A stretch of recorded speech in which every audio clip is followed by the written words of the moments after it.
ढोंगी बहू। प्रीति एक पढ़ी लिखी लड़की है जिसकी एक अच्छे घर में शादी हुई है।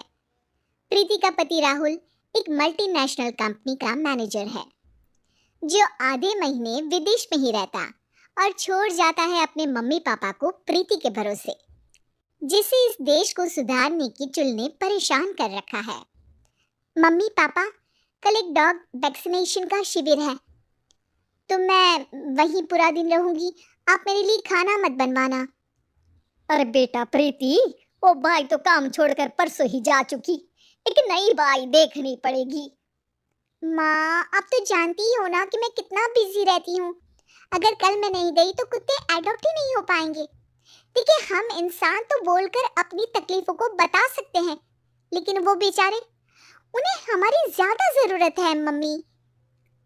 अरे बोल के भी हम क्या हासिल कर पा रहे हैं। अब ठीक है बेटा, तू जा, मैं खाना बना लूंगी। ऐसा पहली बार नहीं हो रहा था। देश भर में जितने एनजीओज हैं, चाहे वो स्टूडेंट्स के अधिकार के लिए हो या गरीबों में खाना बांटने का काम हो, प्रीति सबसे जुड़ी हुई थी। रोज कहीं बाहर ही रहती थी, एक शिविर में नहीं तो दूसरे में, और छोड़ जाती थी अपने सास ससुर को उनके खुद के भरोसे। और जब कोई उसे कहे, अरे प्रीति, कभी तेरी सास का हाथ भी बटा दिया कर, तो उसका एक ही जवाब रहता था,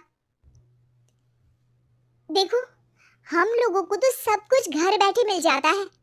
अगर आज मैं इस शिविर में नहीं गई तो पता नहीं कितने लोग सड़क पर आ जाएंगे। प्रीति को समझाना संभव ही नहीं था, और ये बात उसके सास ससुर भी मान चुके थे। इसलिए सुबह सुबह सास ही किचन में खाना बनाने जाती है और देखती है कि घर में सब्जियां खत्म है। अरे प्रीति बेटा, सुन तो जरा। क्या हुआ मम्मी? मुझे बहुत लेट हो रहा है, और आप तो जानते हो ना कि अगर मैं इस शिविर में नहीं गई तो। हाँ हाँ, कुत्ते एडॉप्ट ही नहीं हो पाएंगे, सब जानती हूँ। अरे पर घर में सब्जियाँ खत्म हो गई है। अरे जब तू वापस लौटे ना तब लेकर आना, ठीक है बेटा? ठीक है मम्मी, चलिए मैं चलती हूँ। और हर बार की तरह प्रीति अपनी पार्टीज और आफ्टर पार्टीज में इतनी बिजी रह गई कि सामान लाना ही भूल गई। बात केवल सब्जियों की नहीं थी, लेकिन प्रीति हर रोज किसी नए शिविर में निकल जाती थी, अपने सास ससुर को अकेला छोड़कर। एक हफ्ते बाद प्रीति के ससुर जी के हाथ में दर्द होने लगा। अरे बेटा प्रीति, पापा जी के हाथ में बहुत दर्द हो रहा है, आज इनको डॉक्टर के पास लेकर जाना पड़ेगा। ठीक है माँ, आप हो आओ, मैं बाहर ही खा लूंगी। अरे बेटा, मैं कैसे ले जाऊं? ये काम तो हमेशा राहुल ही करता था, और मुझे तो डर है कि कुछ ज्यादा बड़ी बीमारी ना हो जाए। उफ़ो, आज मुझे मेडिकल शिविर में जाना है। बेचारे बड़े बुजुर्ग जिनके अपने फैमिली वाले उनका ध्यान नहीं रखते, उनका पूरा मेडिकल चेकअप होगा।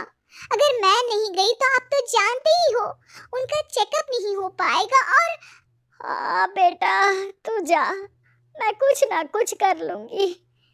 प्रीति के सास और ससुर दोनों ही काफी समय से प्रीति को समझाना चाह रहे थे कि उन्हें भी मदद की जरूरत है, लेकिन अब तो पानी सर के ऊपर जा चुका था। उधर प्रीति शिविर में पहुंचकर सबसे मिल रही थी। काफी भीड़ थी और प्रीति इंस्टाग्राम पर फोटोज अपडेट करे जा रही थी। तभी प्रीति की दोस्त रीना उसके पास दौड़ती हुई आती है। अरे प्रीति, जल्दी चल। अरे क्यों, क्या हुआ? अरे तू अभी सवाल मत पूछ और चल मेरे साथ। प्रीति रीना के साथ जाती है तो देखती है कि गरीब बुजुर्गों की लाइन में प्रीति के सास ससुर भी खड़े हैं। प्रीति को समझ में नहीं आता कि ये क्या चल रहा है। उसके ऑर्गेनाइजेशन में सबकी नजर उसके सास ससुर पर थी, और प्रीति को लगा कि बात उसकी इज्जत पर आ गई है।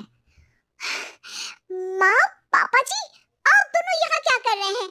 आप तो जानते हो कि ये शिविर गरीबों की मदद करने के लिए बनी है, और आप इसका मजाक उड़ा रहे हैं इस तरह से लाइन में खड़े होकर। अरे बेटा, हम भले ही गरीब ना हो पर जरूरतमंद तो है ही। हमारा भी कोई ध्यान रखने वाला नहीं है।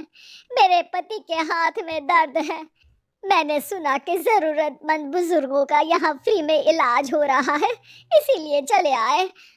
नहीं मतलब मैं तो प्रीति को समझ में आ गया था कि समाज को संभालने से पहले उसे अपना घर संभालना चाहिए और वो सर झुकाकर अपने सास ससुर से माफी मांगती है।